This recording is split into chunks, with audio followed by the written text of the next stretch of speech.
Welcome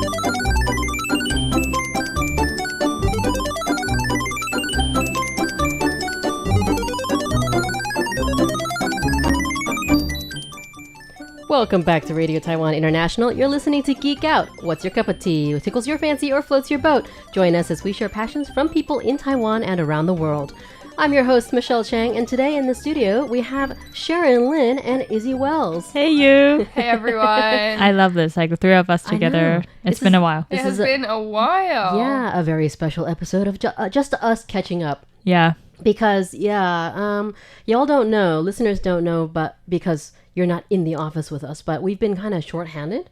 And people have taken little trips and things. For the past few months, we haven't really steadily seen each other. No, yeah, I think it's been a while. When was the last time all three of us did something together? A lot, like months ago. Sitting together in a studio? Yeah. Months and months. It's been months and months. Which is such a pity because I think we have good chemistry. We have great chemistry. I feel very lucky to just see you both. Like honestly, like I was telling Chris the other day that even though sometimes I could work remotely, but I still want to come in, especially like if you two are here. It's never this like I'm unproductive at home a lot of the time, but also just seeing like you guys and. It's always like brings up my mood, you know. Yeah. No, it's true. Yeah, the office vibe here is really awesome. I think like someone once described like the vibe as if listeners couldn't picture, like it's kind of like Brooklyn Nine-Nine. Oh like, god, really, we really so accurate. And like Izzy, when you're away, like we were like, I really hope we could make this happen. Like I want to make like a take your pets to work day. Yes. Oh my god. I am in. Yeah. Take Boo and take Roo. Yeah. In your absence, Izzy, me and Marianne have been campaigning for dogs in the office. Yeah. And unfortunately, the higher ups. Are you listening, higher ups? I hope you're listening. The higher ups have vetoed the idea of being able to bring our dogs in. But was it even? No. The reasoning is that if they allow some people to bring pets, they have to allow everyone to bring pets, and some people's pets might cause a problem. I don't know, like a turkey or something. I don't know. I mean, no. I mean, yeah, but they could like list behavior. Yeah, list some like only well-trained pets are kind of allowed. Some people's opinion of their pets is rather high when it shouldn't be. That's so true. I would love the idea, but I also would worry that I wouldn't have the most productive day at work. I just feel like make it a fun day. Like make it a day that we don't need to do like hardcore like stuff. Yeah, like Fridays or whatever. Yeah, like, maybe like casual Fridays, like they usually have in some corporations. I don't know. Like pick a day. I know. There's an office right by where I live, and they all have. You can take your dogs to work. Ooh. So every time when I walk Boo on the way to a park, we always pass the office, and there's always I know that. Yeah, little doggies. You can see them in the front with all their beds and everything. But it's really funny because every time I walk past, Boo knows that we're going to approach the little group of doggies, and he always like perks up to see like whether they are. Well, not in a friendly way because they always bark at each other. But it's funny. But are they friends? Well, they've only met behind the glass. Oh, so kind of like pandemic times. I don't know. Prison visits. Literally, yeah. They've never met face to face. There's always been a screen of glass. Look, I've always been a proponent of office, just keeping your employees as happy as possible. True. Because the happier your employees are, the harder they work actually, and the more like emotional, what is the word? The more they emotionally support their office, like they really want to be here, or wherever you guys work. Hopefully you guys love your offices and will therefore work harder. They want the team to achieve more, right? Yeah.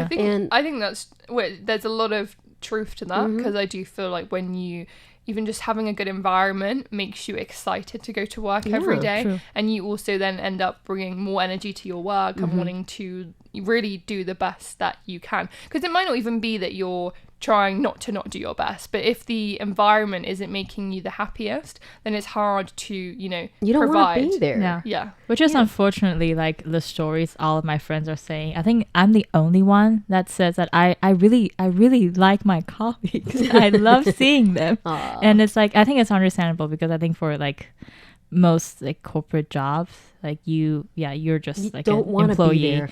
Yeah, I think most people have had that experience of being in an office where you've checked out Oh yeah, I've been there, done that. Don't want to go back. Yeah, don't want to be there. Yeah. And therefore the quality of product you produce is just garbage. Yeah.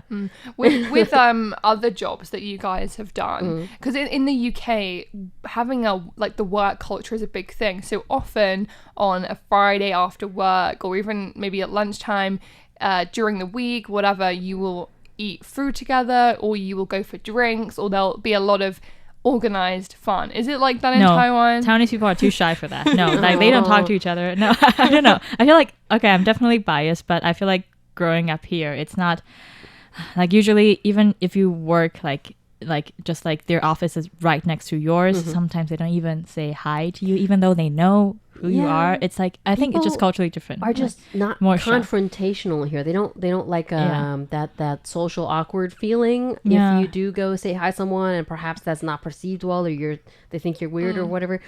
That's kind of what it is. Yeah, that's usually me, because I say hi to my neighbors, and like in like some place I've stayed, it's just I'm the only person saying hi to my neighbors. Oh. And like one guy is just like, obviously I know he's there, and he knows I'm on the same flight of stairs. He's like, and just like, oh no, he avoids you.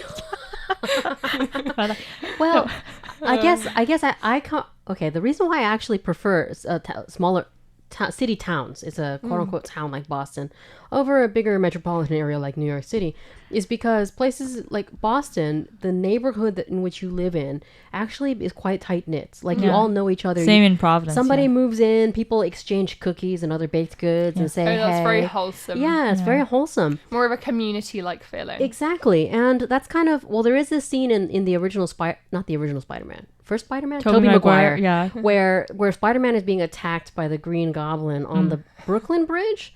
I think it's the Brooklyn Bridge. And then I know, right? Super nerdy. Here's geeking out here. But the Green Goblin eats a tomato in the face, and he looks up, and there's a bunch of New Yorkers up on the bridge, and he says, "If you mess with one of us, you mess with all of us." Oh, I and love that feeling is what it is. It's like a close knit community. Yeah. I think that's kind of getting lost. Yeah. Yeah, I think in London as well. I think it's that, big city. Yeah. There's so many people, it's very easy to get swamped. But I think there are certain pockets of community. So maybe, whether it's your neighbors on your road or a certain place that you go every week, you surprisingly, which I've been surprised, is that there are actually little communities. And my mum knows our neighbors quite well. I guess we've lived there for a long time, but there are little pockets of community. But it's probably not as much as knowing everyone's business in a smaller place. Well, to be fair, do we really want to know everybody's business, and do you want them to know yours? It depends. Yeah. No, funny story, talking about London. Anyway, Izzy and I, we did a British food episode on That's Debatable. Anyway, a friend of a friend, he's also British. He told me that he's kind of, as a joke, but he's kind of offended by that, because he's he just said that no, we have good food, okay, it's just it's a stereotype. And I told him, yeah, it's a stereotype that we have to know that it's not that there's no good food in the UK. There are good foods in the UK, okay, just don't at me. But yeah, so it's a very funny thing that he actually listened to that episode. And to each their own. Every culture has its great stuff. Yeah. I just I've always questioned the naming of spotted dick. Wait, Izzy, would you enlighten us? What is that? What is it? I don't even know. It's okay. No, I've heard of it, but is it some kind of sausage? It's with mashed potato. Ready? A spotted dick is a traditional English steamed pudding. Oh. Oh, so it's dessert. It's a or like Yorkshire looks pudding. Sweet. Okay, so I have heard of it. I don't think I've ever had it. Can I see a picture? It's served with a creamy vanilla custard. So it's a sweet dessert. It's a sweet. Oh yeah, no, I have. I think I have eaten that. Yeah. So just bangers and mash. It's got fun names. No, I think with the food thing though, I think the reason why, if you're British, I think it is quite appropriate to, I guess, chat. To not really say great things about the food, because I wouldn't take it personally, because again it's British Empire colonizers. Yeah, where are all the spices? Why didn't y'all use? No, but as in it's a joke. We're so historically have always just basically taken other people's culture, and so I absolutely have no problem with saying that you know, we don't really have anything because we've just been taking the whole time. So Hashtag British Museum. Well, it's the same as okay. When you say American food, what do you think about? Burgers. Yeah, burgers, unhealthy right? stuff. Burgers, and pizza is even Italian, right? Yeah. So I guess like there is American pizza, like New York pizza. Yeah, or it's something. different. Yeah, dude, New York pizza is my jam. yeah, but also, yeah, I think like we could totally get like deeper talking about like history and also which communities you're talking about. Right. So like, yeah. But like if you say I think it's American food is in a similar boat as British food because they've adopted a lot of other cultures, you know, and then foods, and then you know. Change them, right? Yeah. So so I would say though, if you're in the UK, like again, I wouldn't really. When do you ever really need to compartmentalize that? Oh, like fish and like we don't think if you're in the UK, you don't think of like I like British food because if you're living there, it is great in London, especially is that it's such a diverse place, and there's a lot of immigrants who have set up businesses and then of like the amazing food from their countries. So I love to like celebrate that, and I think that's a really great part of London. I don't really necessarily like, to me that's what I think like the UK should be and should be celebrated like that as a kind of diverse place. London is, I mean, we've definitely a lot of work to do out of cities and stuff, but that's to me, you know, I actually think British food now is that encompassing of different cultures as well. The melding of cultures. Yeah. Yes, love it. Yeah. I mean, Taiwan. Okay, Taiwan is actually in a similar boat where if you say Taiwanese food, the majority of pictures and tastes that pop up in your mind, Yeah, Idamar and I talk about this, right, yeah. is mostly like, street food. Yeah, like Aladdin or like street food. Yeah. And then a lot of people will say stuff like mapo tofu, like but or like I don't know, liang mian or whatever. Yeah. But a lot of these are adopted from other cultures. Yeah, and also like seldom times would people think of like indigenous cooking. Like these communities have always been here, so it's just we can go as like however like deep we want, but like talking about. Wow, I cannot talking about food. Yeah, but anyway, I just really hope that take your pets to work day could really become a thing. Yeah, how did we get onto this? Right? we should do more office meals. We do need to, with the new gang that we have. We need to organize some kind of fun. When you were not here, I think Amber and Chris, I think they got into a debate of like crisps, chips, and fries. Oh yeah. And Chris being American. Wait, were you there? No, I wasn't there. Crisps, chips, and fries. What the difference is? Yeah. Is that what we're talking about? Especially for like for an American guy like Chris. That conversation was so funny. Yeah, for an American, what does crisps mean to you? I'm not American, but like I know the difference because I know some British foods. Yeah, you're very up to date on the British slang and culture. Yeah, considering Michelle, what is a crisp to you? I also know a lot of British slang and culture because of lots of people that I've known. Crisps means potato chips. Yes. Or chips in general. Yeah, the snack. Yeah. The snack food, right? But the word crisps is really hard to say. So say it 10 times. Right? Crisps. It's just very hard to say. So I've never actually used that term myself. Yeah, no, that honestly, with one of my flatmates is American. I do think we've had some misunderstandings there about what we were talking about when it was like I was saying chips and he was. You want some chips? Yeah, he's expecting like the like crisps and I'm saying chips as in like French fries. Yeah. Although. Well, French thicker. So a chip and a fry. To me, a fry is like a thin chip. And a chip is like a chunky chip. Yeah, that usually comes with like fish and chips, like thicker one. Yeah. So like more traditional. So there's curly fries, shoestring fries, which are the skinny ones, and then there's Never heard potato of wedges. Really? Shoestring fries. Yeah, that McDonald's style fry that's really skinny is called a shoestring fry. Okay, learn something. Yeah, right. So curly fries. Curly fries. I used to have those at school. On Fridays, we would have fish and chips and curly fries, and it would be like healthy. Highlight of the week. I mean, look, curly fries taste exactly the same as any other fry. What about I disagree. Chip? Really? I disagree. But not the ones I had at school. They're more delicious. That was something. Somehow. Yeah, they've got a slightly different flavoring. I feel like they're a little bit more fried. I don't know what it is. I just remember great memories from the Fridays at school. Okay, what about waffle fries? We love waffle fries. Oh, it's like a little I like those. Potato. Are those? Not wedges, but like yeah. It looks like I would call those potato waffles. Potato waffles. Oh no, that's different. Is that different? No, I think I don't Are we know. talking about like potatoes that have been mashed in a waffle maker looking fry? Yeah. No, do you know like Chick-fil-A? Oh, the waffle fries. Crinkle fries. We have such changed it. different terms. It's great. I They're know. like zigzag fries. Is that what you're talking about? Not zigzag. They're Okay. like no, they look like waffle. I don't frequent Chick-fil-A. Yeah, I don't either. But like there was anyway when I was still living in the U.S. I was transferring a flight and it's like a long wait in the airport and Chicken everything sandwich. else is like overpriced. So like I just go to like a chain store that. Oh my god, yeah. Sorry, I recently had the problem of things being seriously overpriced in airports. Dude. When we I- can yeah, just talk about it like in an episode. Crazy. Like, I think I had. So, do you guys know Pret? Pret a Oh, Pret a Manger? Yeah. Yeah. So I was like, oh my god, amazing! There's one in the airport. Yes, Yay. missed that from home. But I bought like one yogurt thing and it cost me like £7, and I was like, what the hell? I took the L. But is that the usual price? Because No. like no. No, they bump it in the airport. Of course, it's But airport. Pret isn't cheap, and I don't, inflation and everything. Well, it's a fancy store. I mean, It used to be cheaper, but it's like nice quality stuff. But I do think the prices, anyway, in the last 2 years, anyway, have really shot up. I was shocked by the price of water in the UK in the airport. I was looking around for a How bottle of much? water.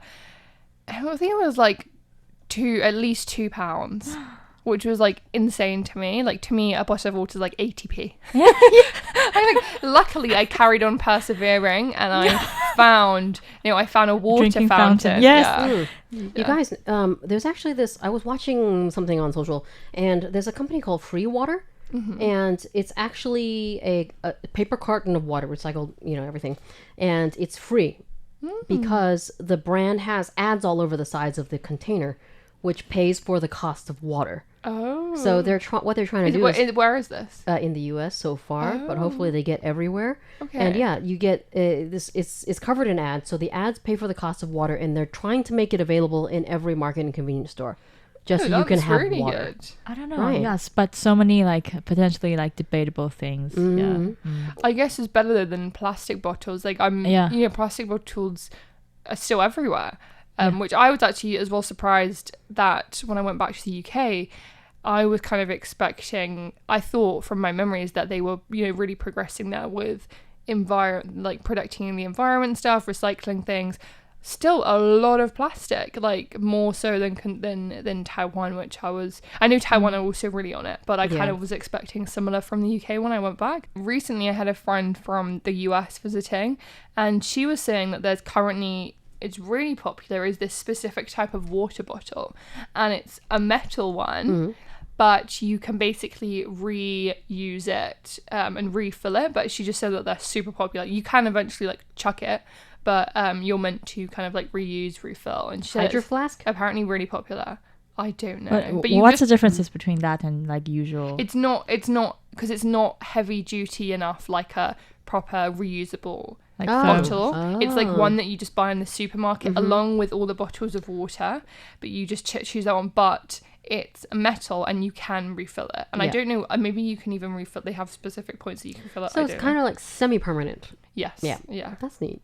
Which is kind of I guess it's a more realistic, practical option, because I do think, I have my own water bottle, but sometimes you do forget it and you lose do it or whatever. You do have to buy water, and I always feel so guilty buying a plastic bottle of water. Right. So I guess it's good having something in between. In between, right? Yeah. It's probably just an aluminum Yes. can I that's think so. adapted into the But shape. it's interesting because she said like they're super popular now. Like everyone has That's good. them. why have Interesting. I didn't notice at all. Yeah. I think it's quite a recent thing. Right.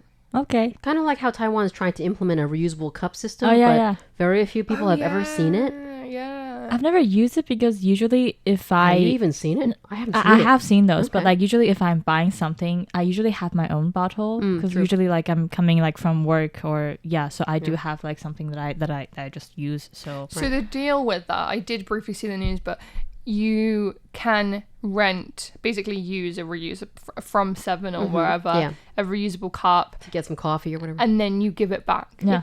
And no, I think when I saw the article, it was saying that people don't are like apprehensive about using it because they're worried about like the germs. Sanitation. Yeah. Right. You got to be really, really clean about it. I would also be a little bit post-pandemic. Yeah. No, but like I know like in Xiaoliuqiu, because I was watching a documentary, and like they on the island they have a very like well-run like reusable cup program. Are you aware? Because like I went there with all of my green stuff. oh So I okay, didn't yeah, use probably you didn't anything. need it. Yeah, Yeah, so yeah, the system is actually very well set up, and like the whole like sanitizing process is like done by professionals. Yeah, good. So yeah. I mean, Xiaoliuqiu needs it because it's, beautiful. So we should take a group trip. Oh my god, that would be Love it. amazing. Yeah, and take your dogs. I mean, this office has such good chemistry. We should just like We see should if we can maybe partly expense it or Yeah, something. well, Oh that's as, like, yeah. That will team never building. happen, but worth a No, try. like you never know. You never know. You Maybe never like know. any yeah. Yeah, it would be so fun. Thanks for geeking out with me, you guys. No, this has been great. It's just like Anytime. recorded itself. Yeah, this is just like a catch-up chat. I mean, I love it. I love it when friends get together and can sit around and just chat about whatever. Yeah. Doesn't matter. Yeah, agreed. Yeah, and thanks listeners for tuning into Radio Taiwan International. I'm Michelle Chang, and we'll be back next Thursday with another episode of Geek Out. Bye. Bye. Bye.